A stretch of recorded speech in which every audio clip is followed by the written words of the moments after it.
Chapter 16, Cloud Cover. The next day I woke up early. I looked out of the window to find a thick cloud covering London. Humidity had increased overnight. If I'd been the weatherman that morning, I would have said an area of low pressure was moving in from the west, with closely packed isobars and a chance of thunder. Cat was already up. She was sitting at my desk, arranging the list of theories on one side, the souvenir photo she bought at the Eye, and Salem's camera on the other side. "These are the theories," she said, "and these are clues. I thought it out during the night, Ted. I have a plan."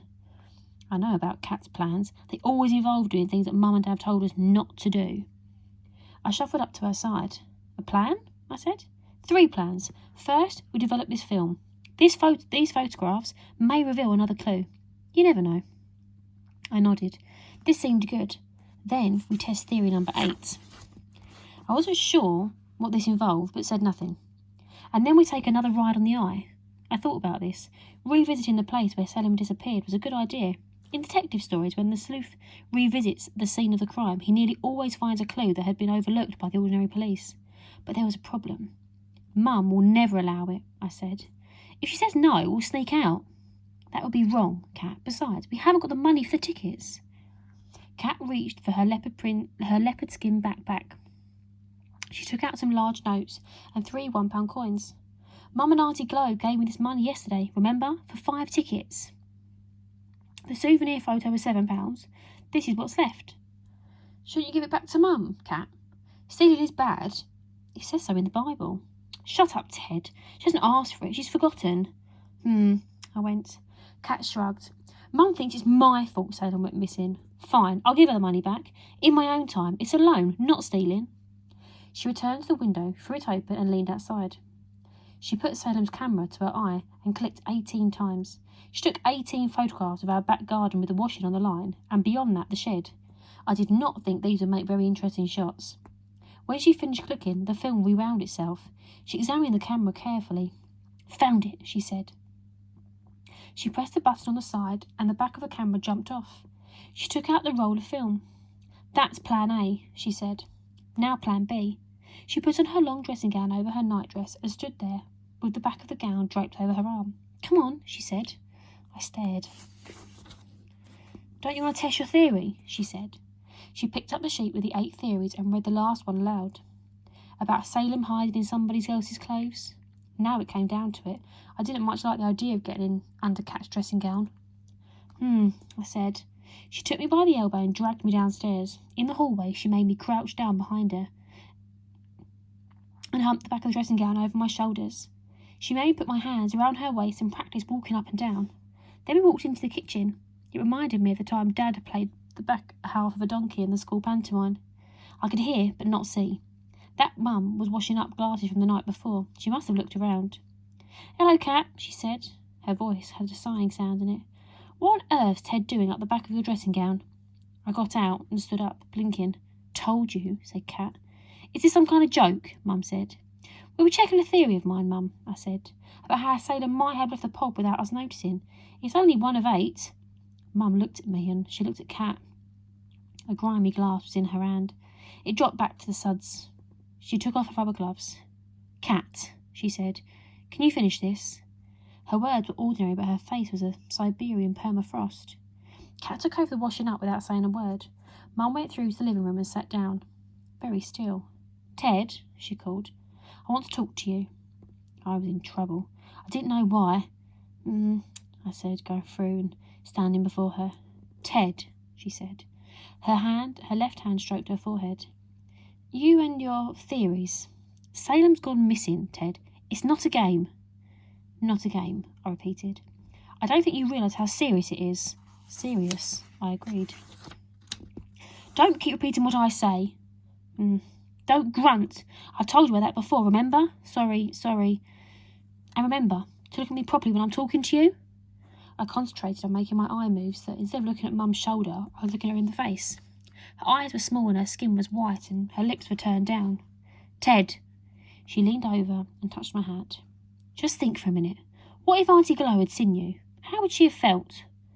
My hand started to shake. "But Mum, we've got these theories. 8 of them, and Ted, no." My head went off to one side. I checked out the swirls on the carpet. My hand flapped harder. Mum's usually the one to understand me in this house. She stuck up for me countless times. When I try to explain my theories about weather systems or remarkable phenomena of the universe and Cat tells me to shut up, it's Mum who tells Cat not to be rude. But since Soame disappeared, it had been the other way round. Cat was listening, Mum wasn't. I could hear Cat in the kitchen, plates and pans clattered. I did something I've never done before. I didn't answer Mum. I didn't even go, I went back into the kitchen. I picked up a glass from the draining board and smashed it to the floor. Cat looked at me, eyes wide. God, what next? Mum wailed, coming through to the kitchen after me. Our best crystal! Sorry, Mum, Cat said. It was my fault, not Ted's. It slipped. But Mum had seen it happen. We all looked at the glass on the floor and I hummed, and my hand flapped and I didn't stop it, and Mum didn't tell me to stop it. She looked on in silence while Cat got out the dustpan and brush and swept up the mess. Then she sat on a chair at the kitchen table, her head in her hands. I knew I'd made her sad. I wanted to go back to my room. Then Dad came in. He was wearing his jeans and an old shirt, which meant he thought it was the weekend and didn't have to go to work, although he did because it was Tuesday. He went up to the sink, shuffled Cat to one side and took the mug she had just washed up, turned the cold tap on, filled it and gulped it down. He finished the water, filled the mug a second time and gulped it down again. Cat nudged me and nodded her head. There were 2 wine bottles and a half-empty brandy bottle and a third empty whiskey bottle on the fridge. I remembered reading that alcohol, even though it is liquid, makes you thirsty. If you are marooned in the calm sea with barrels of wine and no water, there are 2 things you shouldn't do. Drink the wine or drink the sea. Oh, actually, there's a third thing you shouldn't drink. Maybe you can guess what. So, Mum said, someone's not going to work today. I looked around the room wondering whom she meant. Dad knocked back another glass. Someone's already rung in sick. I feel rotten. Faye, I really do. Where's Gloria? Still asleep? Thank the Lord for small mercies. Dad, Cat began. Mum. She let out the suds and took the mug from Dad, rinsed it, upended it onto the draining board. Ted and I, she said, we were wondering, we'd like to go out today. Mum's lips pursed and her eyes rolled. After what happened yesterday, not to mention Ted breaking the glass just now, is out of the question. You're grounded, both of you. But no buts. Dad cleared his throat. He took Mum by the arm and led her into the living room. He closed the door behind him. I could hear them arguing in undertones. Cat leaned over and whispered, Dad's on our side, I know it. He'll get Mum to let us go out. You wait and see. Cat was right. 45 minutes later, she and I walking out of the house, along with Dad. Mum said goodbye in the hallway. Her arms darted out as I passed her and she gave me a hug. The hug was very short because she knows I do not like hugs of any kind. I saw her face up close. It was red and blotchy, which meant she'd been crying and unhappy still. Have a good day, all of you, she said. Dad took his mobile phone just in case of news. As we walked towards the tube station, Dad asked, Where do you want to go? The Science Museum, I said. Cat kicked my shin. Very rude thing to do. Actually, I want to go to the shopping centre first, Dad, she said. Not more CDs, Cat. Oh no, I just have to nip into the chemist's. She held out her hand and wiggled her fingernails, which were painted silver, for some nail polish remover. Can't wait to see the back of that stuff, Dad said. Makes you look like an alien from an alien in a B movie. While Cat was in the chemist, Dad and I waited outside and he told me what a B movie was and how films like Creature from the Black Lagoon or Catwoman of the Moon, which Dad has in his collection, were made on low budgets with poor quality props and actors and were so bad they were funny and had a cult following. I asked Dad what a cult following was. Dad said a cult following was a fan club of something that wasn't mainstream, which means something like that only a certain number of people like. I was asking Dad how many fans it took to make something move from being side stream to mainstream, when Cat reappeared, brandishing a plastic bottle of blue liquid. Got your paint stripper? Dad said to her. Yeah, thanks, Dad. Where next? Ted had an idea, didn't you? Yes, Cat. The Science Museum. Not that one, the idea before that one. Her little finger went round in a circle. She winked. Cat's behaviour, from snapping 18 pictures of the garden shed, to making me get under her dressing gown, to darting off to buy a nail polish remover, was making my brain spin. Remember, Ted? Yes. The London Eye? Dad stopped walking. He folded his arms and looked at me. Then at Cat. So that's what this is about, he said. You two are in a trail, huh? Cat did a hands raised shoulder shrug thing. Then she grabbed Dad's arm. Dad, it won't do any harm. You never know. If we go back at the same time as we were there yesterday, he might even show up. He might not know he's going back to our house. But anybody could find the eye again, wherever they got to. We just want to have another look. Get in a pod, see what it's like, see things as Salem. As Salem must have seen them. It was another one of those sentences that everybody finishes in their heads, not out loud. Cat's lips trembled. I once heard Mum say that Cat and Dad wrapped... I once heard Mum say that Cat had Dad wrapped around her little finger. I had no idea what Mum was talking about. I'd looked at Cat's little fingers and imagined Dad going around it, in a miniature stretched and pummelled into an odd-looking living ring. Dad drew Cat towards him and gave her a squeeze. Oh, it's really hard, kitten, I know, he said. Kitten is what Dad would call Cat when she was small. He looked up at the sky. The eye it is. There's a lot of cloud, which is good and bad. Why bad? Said Cat. We won't see that far. Why good? Because it won't be too crowded, Ted. Which means we won't have to have long to queue. Let's go. Chapter 17. Lightning Strikes. When we got there, it turned out, as Dad said, the crowds in the London Eye were thinner than yesterday. A large, attractive cumulonimbus cloud had rolled in. The area of low pressure was approaching. It was 990 millibars and falling, I estimated. Visibility was only fair. Getting tickets really didn't take long. Soon we were in the line for a ramp up the Eye. We got up to the point where we'd parted with Salem yesterday. A security man checked us over with a handheld machine like a bubble blowing holder. Then we walked up the ramp. It was a zigzag, a back-to-front Z. We boarded the moving pod along with a group of eight foreign teenagers and a tired-looking mum with a folded-up buggy, her baby and her 2 older boys. We began to rise. I counted how many we were as we moved anti-clockwise from 6 to 5 o'clock. 14. I decided not to count the babies. It was unable to walk around or look at the view, and because it was too small to remember the experience. Yesterday in Salem's pod, I'd counted 21.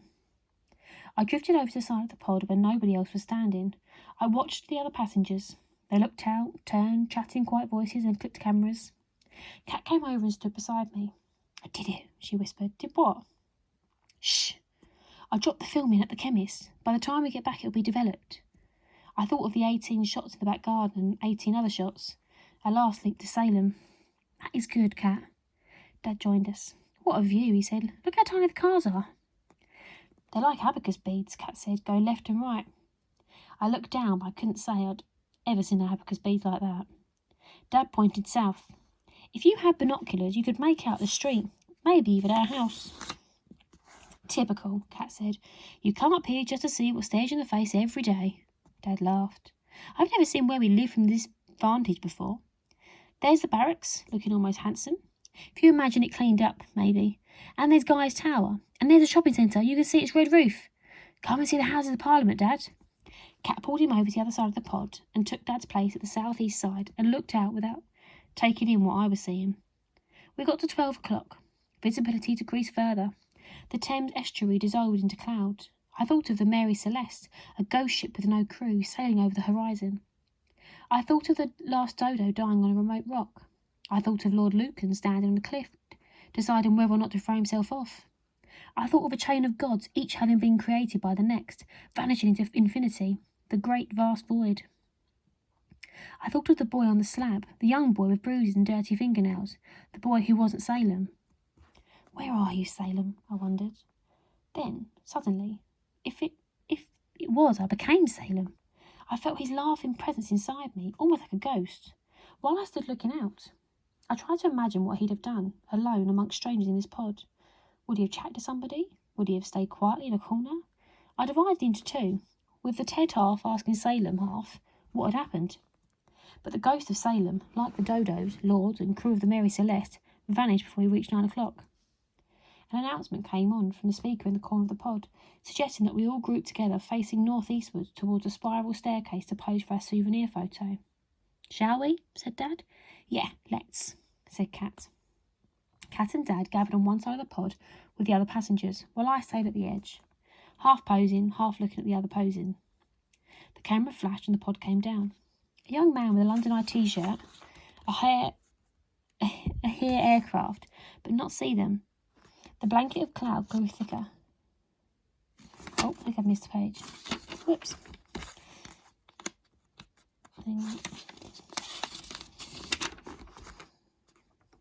A young man with a London Eye t-shirt, a member of staff, stood at the door beckoning us to come out.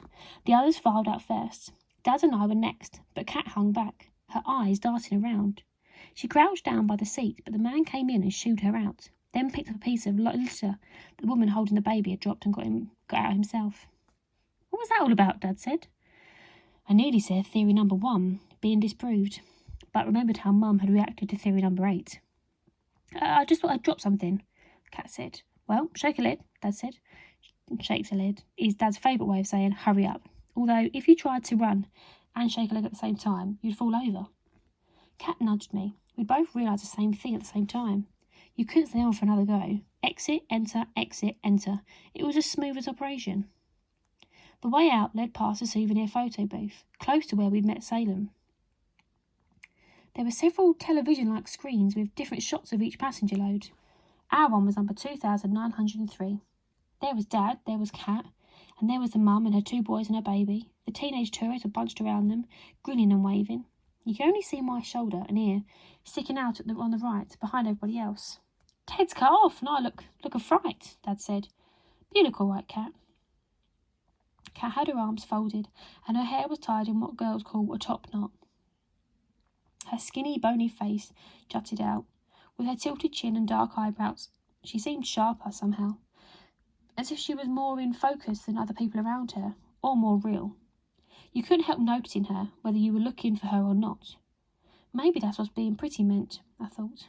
God, she said, my hair looks icky. Dad bought the shot anyway. Then we left the eye and walked along the river. The Thames was flat and brown. The pleasure boats cruised along with hardly any passengers. You could hear aircraft but not see them.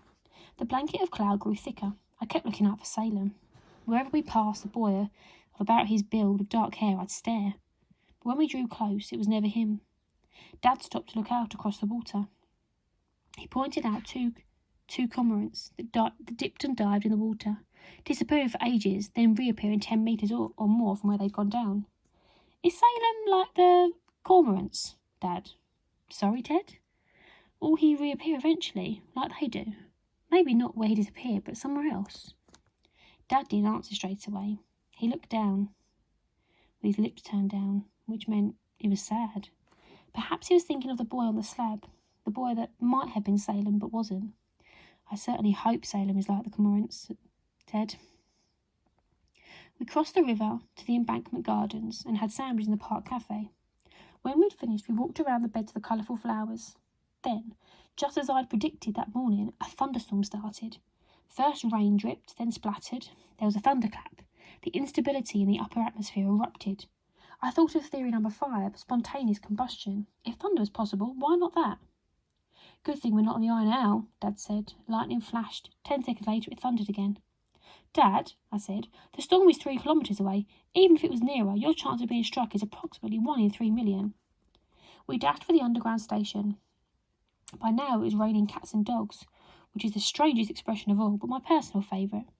When I imagine cats and dogs coming from the sky, I see white fluffy kittens and Dalmatian puppies. Then it turned to hail. The lightning and thunder were 4 seconds apart. 1,200 metres, I said. And it is a sheet lightning, which means... Shut up, Ted, Cat said. She had her jacket collar up over her head. I'm soaked. Dad looked at his watch. 3 o'clock. No calls on the mobile, so no news. Let's go home, Cat said. It's too wet to stay out. OK, Cat, we'll call it a day. We went down into the underground. By the time we were back up on the street level, the storm had moved away. The rain had stopped. The pavements ran with moisture. It was a very localised storm system, I said.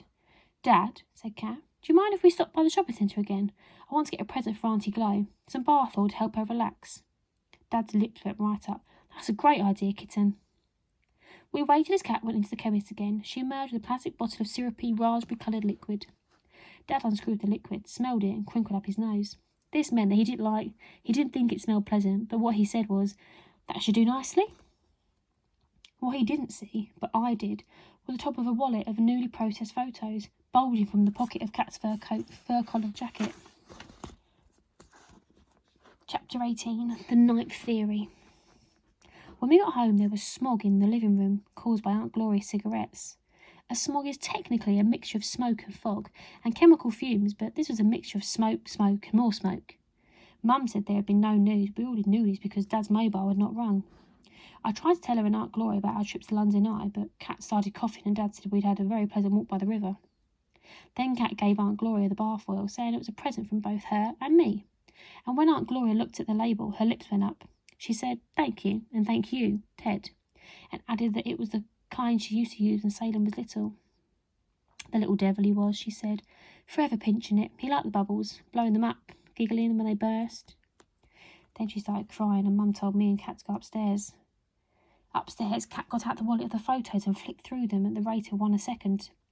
I was very excited to see them, but she wouldn't let me. In 18 seconds, 18 pictures of our back garden and the washing and the shed were all over my duvet cover.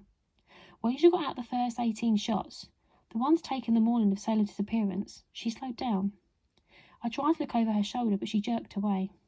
She went through them twice, then dropped them on the bed as if she was no longer interested. I picked them up and looked. "Just a set of stupid touristy shots," Cat said, "like any others." There were scenes of the Houses of Parliament, Lambeth Bridge and the Eye from different angles. The best shot was the one Salem had taken of Cat and me on the Jubilee footbridge. It had Cat's face and mine close together, and behind us was half the Eye and some bridge and the river and the sky. Cat was smiling. My head was off to one side and my eyes were looking upwards as if I was thinking. Cat was taller than me. My head ended where her chin began. The last shot was the one I had taken. It had gone wrong. Instead of the London Eye, I had snapped some legs and headless bodies of the people near where we'd been queuing. I arranged the photos on my desk alongside the souvenir shot of the capsule, in which we thought Salem had been a passenger, and the list of theories. We sat in silence. Cat breathed out long and hard. "I don't even know what I expected to find," she said, shuffling the pictures about. "I wish we'd just given Aunt Nico Salem's camera when we first found it. Now we'll have to explain why we didn't give it to her. All I bet, when she sees Salem's for last photo, she'll just start crying again." She picked up the shot of her and me and on the footbridge and threw it down again. "A clue? As if." I picked up the photo. "Let's keep the photos and the camera safe in my room until Salem returns," I suggested. "If he returns," Cat said, biting her lip. She shook her head and swept all the photos up into a rough pile. "But I agree.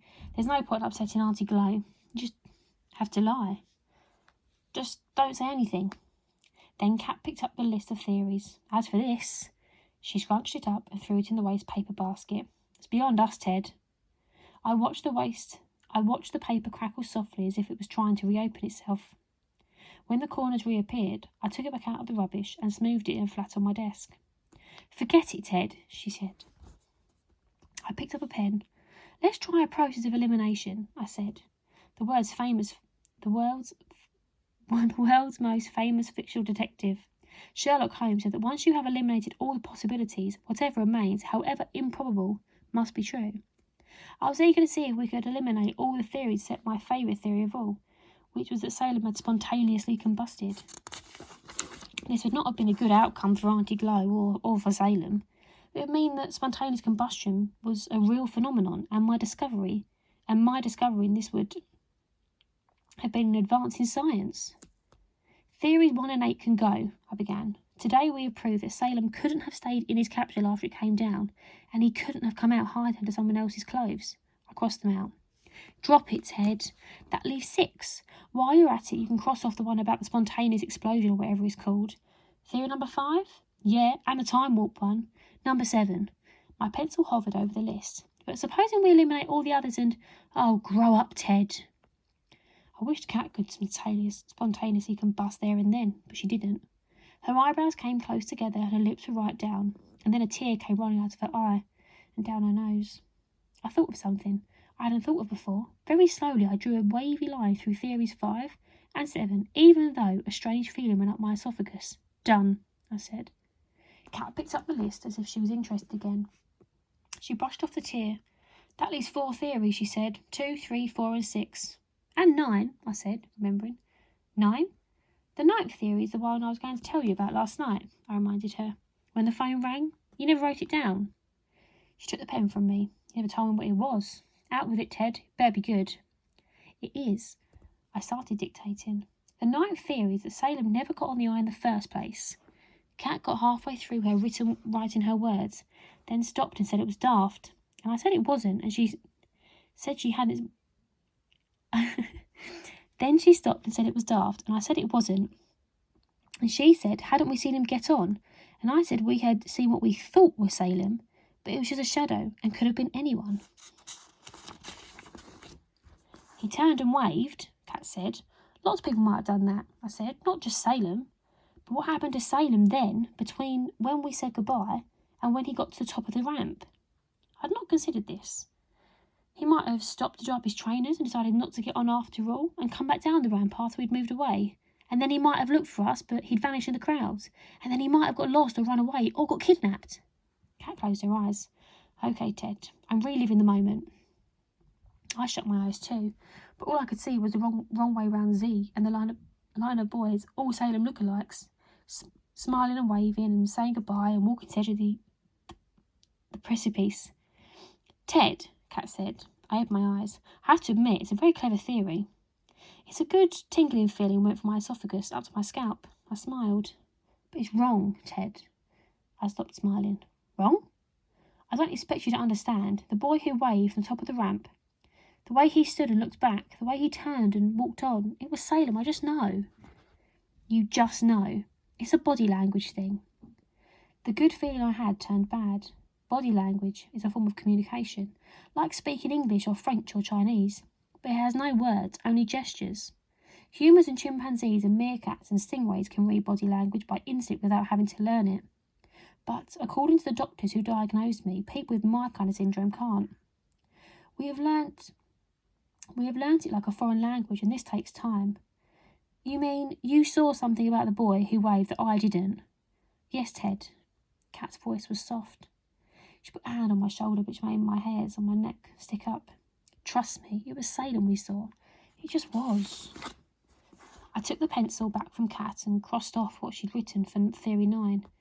I crossed it out 3 times over. I thought it the best theory of all until then. Now it was dead, almost at birth. Dead as a dodo, you could say.